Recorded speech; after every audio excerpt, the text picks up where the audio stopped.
Hello my fellow weirdos, I'm your host Grim. Today we have a wickedly fascinating topic to delve into. We're gonna be talking about the dog shit anime and pretty decent Tomei game series, Diabolik Lovers, and why the characters in both series seem to make women swoon. And before we get into this, I wanted to put a little disclaimer that I'm no psychologist, obviously. This is all fun and games.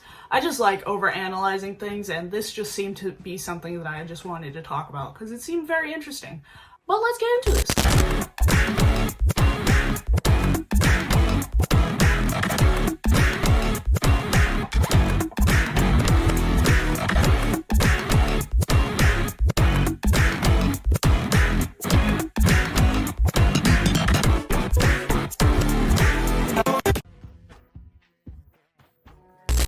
Look into the differences between Diabolik Lovers, the anime, and the games, and why the characters seem to act different in both adaptations. The reasons for these characters' discrepancies are very diverse. Here's a few possible explanations.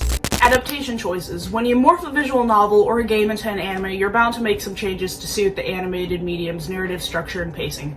Sometimes storylines get condensed or tweaked, leading to alterations in character development and behavior. Number 2. Focusing on specific roots. In the games, each character gets their own juicy storyline. Players get to explore their personalities, backgrounds, and relationships in delicious detail. But in the anime, time constraints often force a more generalized portrayal or a mashup of different storylines. Number 3. Pleasing the crowd. Games and anime cater to different audiences with different cravings. Games tend to satisfy those who hunger for romance, character interactions, and customizations. On the other hand, anime aims to sink its teeth into broader audiences by serving up action, suspense, or a sweeping narrative arc. It's all about giving the people what they crave. Number 4. Constraints galore.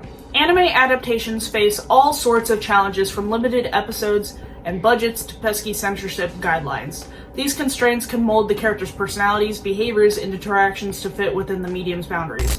Now keep in mind, these most likely might not be the reasons for why the characters seem to act different, but personally, I think these might be the reasons, and you might think they are too, but who knows? We really don't know why the characters seem to act different from their game counterpart to anime. You may be asking, why did I bring up the reasons why the characters seem to act different, and why the reasons for why they act different are in this video? Well, my dear viewer, I have a little bit of an explanation for that. I've been doing some research, and I've been in I've liked this show for a while, or the game. I've liked it since I was 10. I've kind of been like watching people come and go, talk about why they like the series, why they don't like the series. People usually don't like the anime, and then there's the people who do like it because you get to hear the voices, we get to see them animated, stuff like that. Which is personally why I like it, but the reason why I don't like it is because we don't really get to see the characters grow and adapt, or we don't get to see Yui get her happy ending because she's just being abused and hurt throughout the whole series. What I'm trying to say here is that in the anime, they're more vicious and vile beings and terrible bastards, while in the game, they have more depth. We get to learn more about them, we get to interact with them, we know that the reasons why they do certain things. But sure, we have the one where they just use Yui as a blood bag, and she tries to fight them off. And then we have the route where she becomes a masochist and she's all for the pain. And then we have the route where, sure, they're still terrible people, but the thing is, they fall for Yui and they're nicer to her. They grow nicer to her over time. I may be wrong because I don't really play the games and I just like to look at Reggie. I just like looking at him. But we get more time with them, we grow with them, they grow with us over the game. And the first game, and then there's the second game, and there might be 2 different games that are different from those 2, but then the rest of in the series, because there's a lot of them for some reason, are just rewrites of the first one, and which is why people learn more about the characters, why we tend to soften up for them, even though they're terrible people. But anyway, let's get on with the rest of the video. I was gonna point out the differences between each character, but the only one that I will point out in the series, because she used to get a lot of flack, but she does not anymore, it's Yui Kamori. She is our MVP. She is our main character. We love her. Well, now we love her. I've always loved Yui. She did not need any of the fucking shit she gets in the show. People point out that their reasoning for hating Yui is because of the anime.